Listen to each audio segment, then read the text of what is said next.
It's the 6th day after my release from isolation/retreat, and I'm feeling amazing. Never felt better. I feel better than I've felt even from my 30s. And in my 20s from playing sport, I was aching. So I would say better than I felt even in my 20s. So now it's just profound. So I apologise, it's been a while since the last video. It was in between darkness retreats. I've been settling back into obviously land of living in WA, seeing family, my kids. It's been amazing. And so from where I left off last time, went back into the darkness retreat, and it's profound. I found myself reconnecting with experiences and practices from when I was in India. I spent almost 6 months in India over 3 visits, and things came back to me while in darkness, and that meant a lot to me back in the early 2000s when I was in India. And I don't think India is necessary or there's things that, that people don't need to follow my way, but for me, it meant a lot, and it impacted my life. Certain practices, certain memories that invoked feelings within myself that really accelerated my journey.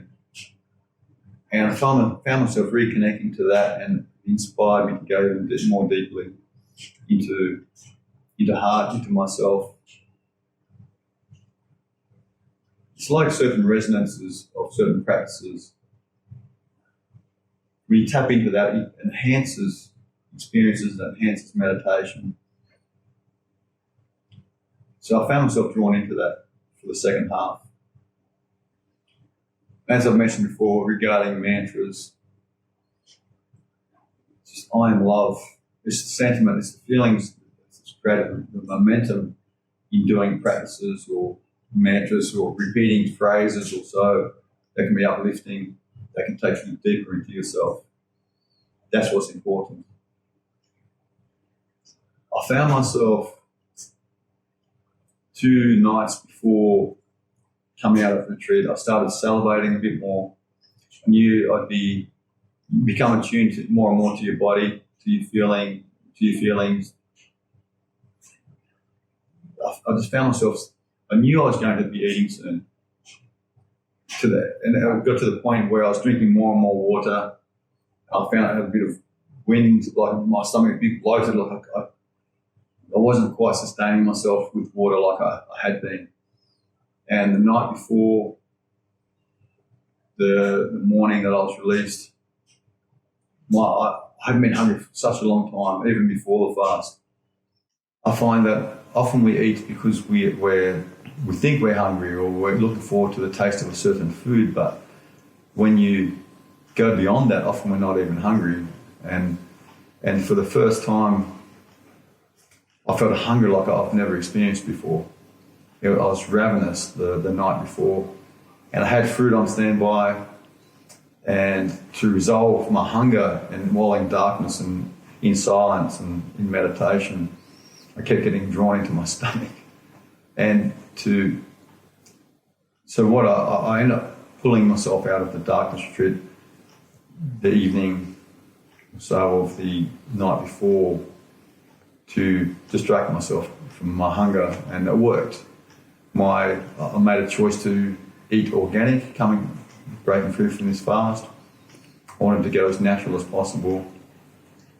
So I looked up an amazing organic store, Organic on Charles. The people, the family there, they're so amazing. The beautiful people, amazing food, cheaper than what you think for organic shop. I went straight there. My friend took me straight there. And I bought salads and vegetables, or fruit and vegetables. And the first thing I ate was a lettuce, part of a lettuce leaf. And it was far more sour than I remember. And it was a little bit hard to eat, but I wanted it to be simple. My sentiment is when your stomach tells you you're hungry, you don't stuff your face. You just, especially after a long extended fast, you just give it you let your stomach know. This is my sentiment too. That food's coming soon, and you ease it in. Like anything, it's self-nurturing, mind, body, spirit. You nurture yourself in.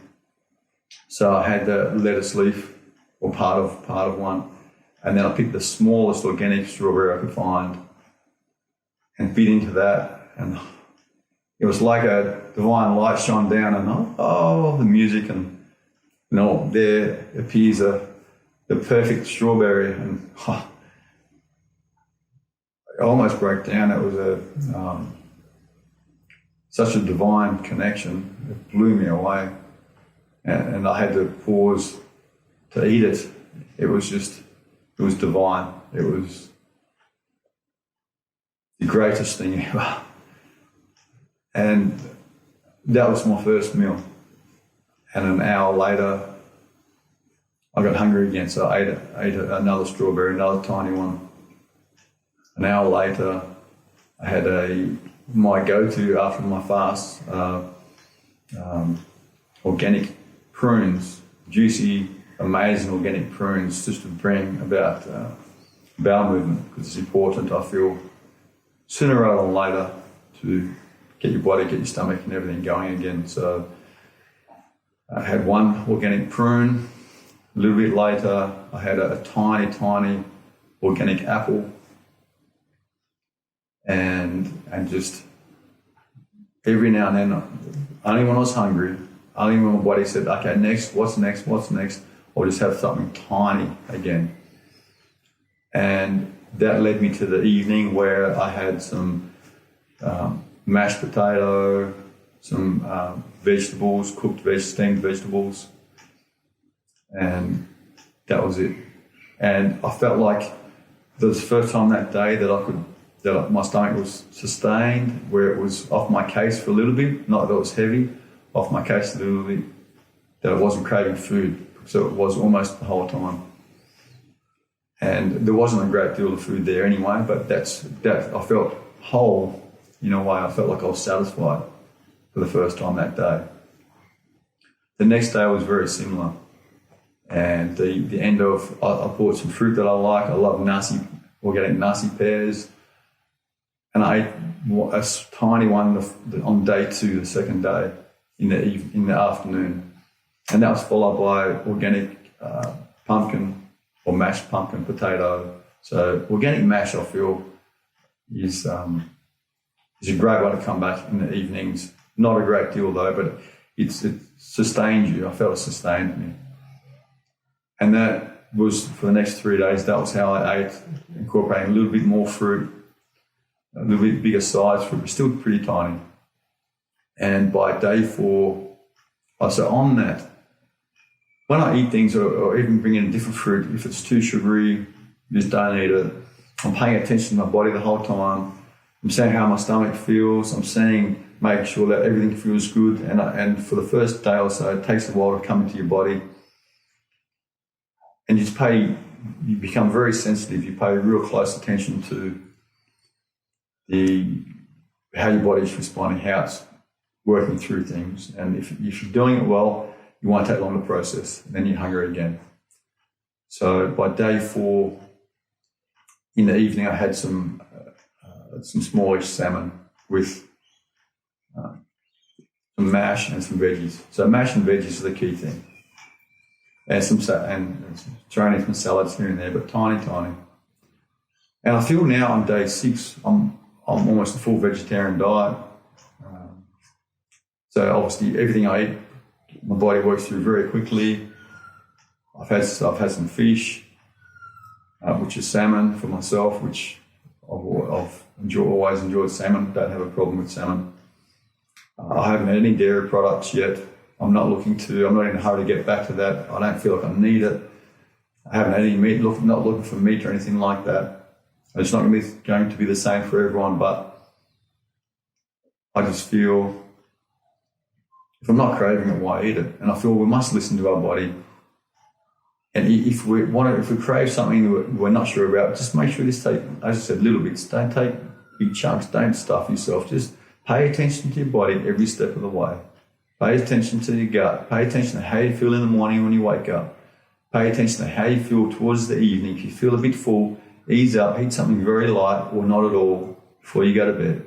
Just ease your way back and pay real attention. It's a spiritual experience, it's an emotional and mental experience on all levels, and just be aware of how you're feeling on all sides. And if you eat something that you may react to, you can trigger emotions and certain feelings or certain thoughts. Just ease back. You have to nurture yourself on all levels. That's what this is about. This for me was a complete reset.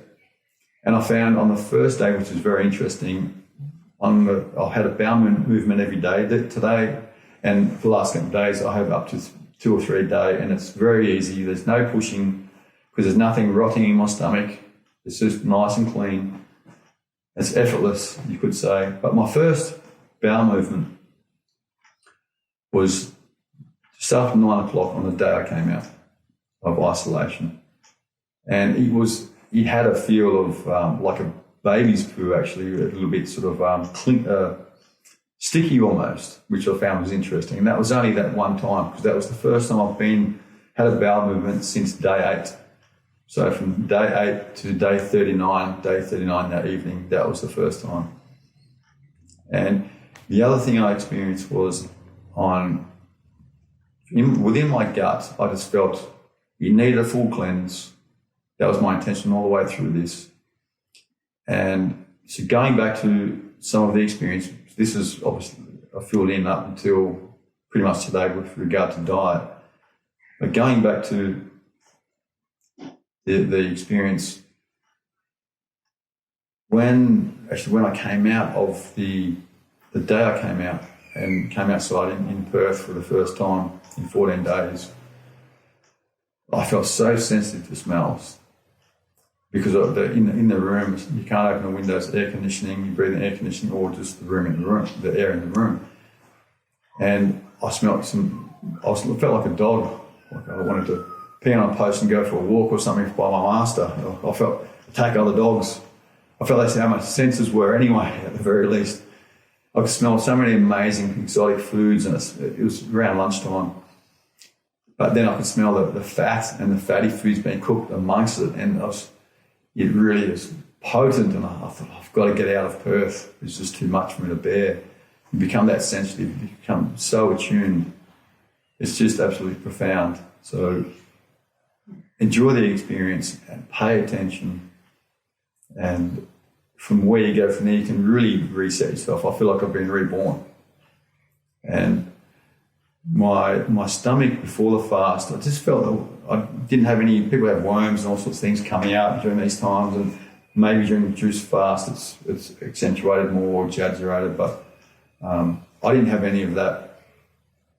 But I found that on day 35 I woke up in isolation and something had changed. I went through a period where drinking some of the water, I felt a bit sick. That was around up until day 27 or so. But on day 35, in the morning I woke up, I thought something was different. And I felt for the first time, I thought my stomach has reset itself now. I just felt it was cleansed. Interesting, 35 days. And I had a feeling this was during a darkness retreat, and I just had a feeling it's not far off before I eat. And I knew it'd be close to the end of the isolation. During that period of darkness retreat, that was so profound. And within me, my sentiment, did a lot of meditation and went inward, and I asked to be more connected to the divine or to God. Doesn't matter what you call it, but to be more connected, for the veil to be thinner, to merge more and more every day. That was my sentiment. That was my prayer.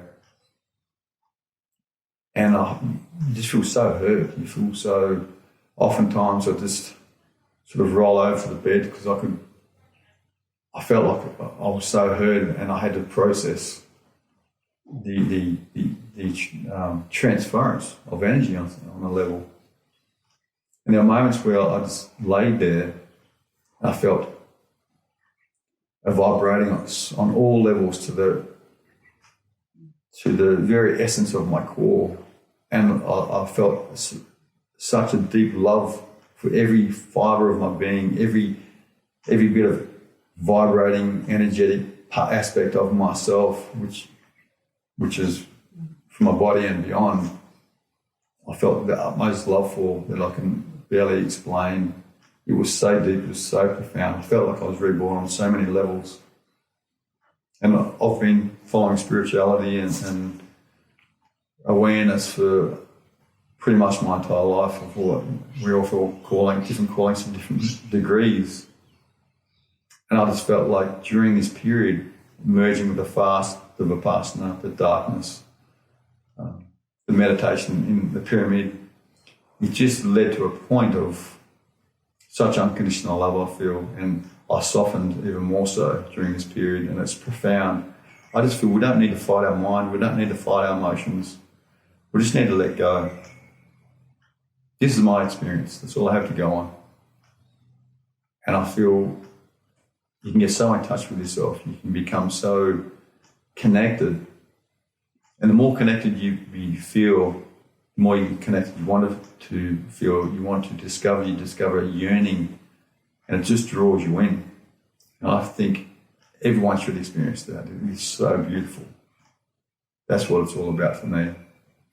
And I hope through this journey that you take, I hope that you can get a sense of that connection.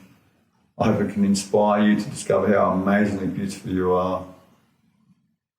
And it can trigger something within yourself to really get in touch with yourself, discover your path, discover your power. In saying that, it's nothing that we own, I own nothing. It's an offering of what comes through, and as you surrender, you have access to more. That's my experience. So there will be other videos, there will be other things that I'll be doing. I'll be sharing other experiences. I'll be offering other services, holistic mentoring, and